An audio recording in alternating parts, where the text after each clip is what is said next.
আসসালামু আলাইকুম।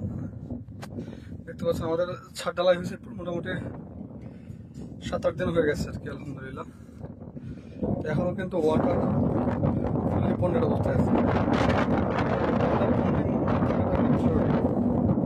কারণ এটা হচ্ছে একটা হরাইজন্টাল মেম্বার, তো হরাইজন্টাল মেম্বারের ক্ষেত্রে যেহেতু অনেক বড় স্প্যান আছে আর কি, আমাদের এই জায়গায় দেখা গেছে যে এই যে ওই স্প্যানটা কিন্তু 24x24, সরি 25x24 আর কি।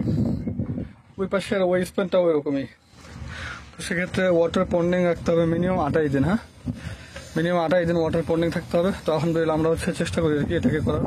এবং আমাদের যে বাঁধগুলো দেখতে পাচ্ছেন, বাঁধগুলো কিন্তু একদম কানি দিয়ে ঘেঁষে, যেন একদম কিনার দিয়ে দেয় আর কি, যেন প্রপারলি স্ল্যাবের সব জায়গায় যেন পরিপূর্ণভাবে আর কি ওয়াটার পায় আর কি, ফিউরিংটা হয় যেন।